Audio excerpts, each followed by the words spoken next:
Hello friends, welcome to Mock to Officer YouTube channel and this is Arun. இன்னைக்கு நம்ம daily 10 Hindu வெப்காப் சீரீஸ்ல இன்னைய நாளோட இந்து எடிட்டோரியல் வெப்காப்ஸோட ஒரு முக்கியமான 10 வார்த்தைகளை பத்தி பார்க்க போறோம். ஸோ ரொம்ப யூஸ்ஃபுல்லா இருக்கும். 10 வார்த்தையும் செமையா இருக்கும் இன்னைக்கு. ஸோ வாங்க நம்ம வீடியோக்குள்ள போயிடலாம். ஃபர்ஸ்ட் வார்த்தை என்ன அப்படின்னா அகாஸ்ட் அப்படின்னு சொல்லுவாங்க. அகாஸ்ட் அப்படின்றது உங்களுக்கு இந்த இமேஜை பார்த்தோன்னே தெரிஞ்சிருக்கும். ஷாக் ஷாக் ஆகுறது, ஒரு விஷயத்தை பார்த்து ஷாக் ஆகுறது வந்து அகாஸ்ட் அப்படின்னு சொல்லுவாங்க. ஸோ அதுக்கு ஆண்டனிம் என்னவா இருக்கும்? அப்போ ஷாக்னா நம்ம வந்து காமா இருக்கிறது ஆண்டனிமா இருக்கும். ஸோ அதோட தமிழ் மீனிங் திகைப்பு, ஆச்சரியமா பார்க்கறது வந்து திகைப்பு அப்படின்னு சொல்லலாம்.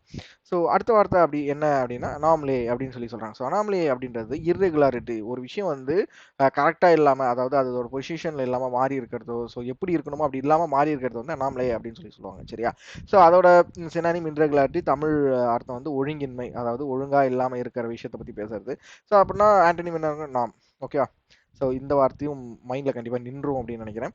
அடுத்த வார்த்தை ப்ரோபிட்டி அப்படின்னு சொல்கிறாங்க. ஸோ ப்ரோபிட்டி அப்படின்றது இன்டெகிரிட்டி, ஒருத்தவங்களோட இன்டெகிரிட்டியை பற்றி பேசுறது. ஸோ நம்ம வந்து சில தமிழ் படங்கள்லாம் பார்க்கலாம். அவரோட ஒரு ஜெயிலேருந்து ஒருத்தர் ரிலீஸ் ஆகுறாரு அப்படின்னா என்ன சொல்லுவாங்க? அவரோட நன்னடத்தை காரணமாக வந்து அவரை ரிலீஸ் பண்ணுறாங்க அப்படின்ட்டு. ஸோ நன்னடத்தை அப்படின்றது ப்ராபிட்டி அப்படின்னு சொல்லுவாங்க, இன்டெகிரிட்டி அப்படின்னு சொல்லுவாங்க. ஸோ அப்போ ஆன்டினியம் என்ன இருக்கும்? ஒருத்தர் வந்து ஒழுங்காக இருக்காரு அப்படின்னா அதோட ஆன்டினியம் ஒழுங்காக இல்லாமல் இருக்கிறது தான். ஸோ டிஸ்ஆனஸ்டி அப்படின்றது அதோட ஆன்டனிம். நெக்ஸ்ட் வார்த்தை இண்டிக்னேஷன் அப்படின்னா கோபம், ரொம்ப பயங்கரமாக கோபம். நம்ம எப்பவுமே எல்லாமே ஆங்கர் அப்படின்றது நம்மளுக்கு ரொம்ப ஈஸியான வேர்டாக இருக்கும். பட் இந்த வார்த்தைன்றது, இந்த வார்த்தைக்கு ஒரு சினானிம், ஒரு வார்த்தை, புதுசாக ஒரு வார்த்தை கற்றுக்கணும். கோபத்துக்கு வந்து ஆங்கர்னு சொல்கிறத தாண்டி நம்ம இன்னொரு வார்த்தை என்ன யூஸ் பண்ணலாம்னா இண்டிக்னேஷன் அப்படின்னு சொல்கிற ஒரு வார்த்தையை நம்ம யூஸ் பண்ணலாம். ஓகேவா? ஸோ இந்த இமேஜ் வந்து உங்களுக்கு இதுக்கப்புறம் இந்த இமேஜை பார்த்தா இந்த வேர்ட் தான் உங்களுக்கு ஞாபகம் வரும். இண்டிக்னேஷன். ஓகே, நம்ம வடிவேல் வந்து இப்போ எந்த ஸ்டேட்டில் இருக்காருன்னா இண்டிக்னேஷன் ஸ்டேட்டில் இருக்காரு அப்படின்னு உங்களுக்கு உங்கள் மைண்டுக்கு வரணும். ஓகேவா? சரி.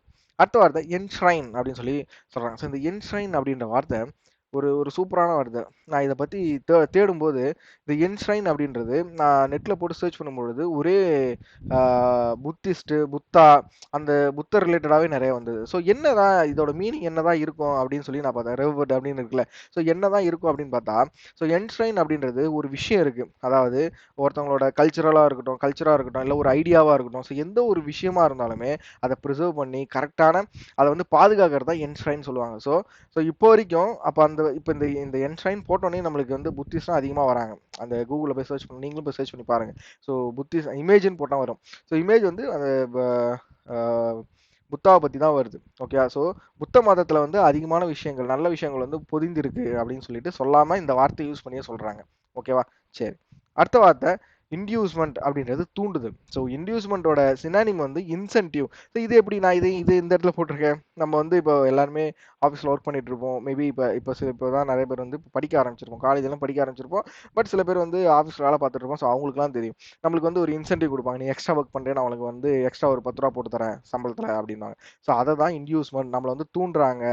ஸோ காசை கொடுத்து நம்ம வந்து தூண்டுறாங்க அப்படின்னு ஸோ சில கம்பெனிலாம் நம்மளுக்கு காசு கொடுக்காமலே வேலையை வாங்குவாங்க, அது வேற விஷயம். பட் சில கம்பெனிலாம் நம்மளுக்கு காசு கொடுத்து நம்மளை தூண்டுவாங்க. ஸோ அந்த விஷயம் தான் இன்டியூஸ்மெண்ட் அப்படின்னு சொல்லுவாங்க. சரியா? சரி. அடுத்தது இம்பியூனிட்டி அப்படின்னு சொல்லுவாங்க. ஸோ இம்பியூனிட்டி அப்படின்றது தண்டனை இன்மை.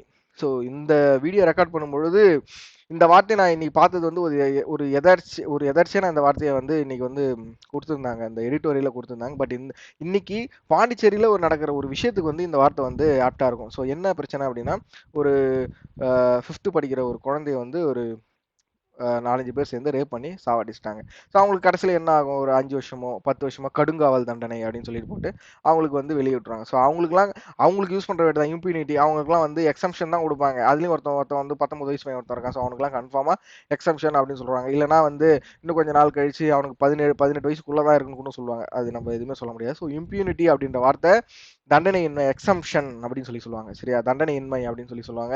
ஸோ இந்த வார்த்தையை மைண்டில் வச்சுக்கோங்க. ரொம்ப ரொம்ப அடிக்கடி இதுக்கப்புறம் நீங்கள் யூஸ் பண்ணுற மாதிரி இருக்கும் இந்த வார்த்தை. அடுத்தது ஸ்டேட்டஸ் கியோ அப்படின்றது தற்போதைய நிலை. ஒரு விஷயத்தை பற்றி, தற்போதைய நிலையை பற்றி பேசுறது ஸ்டேட்டஸ் கியோ.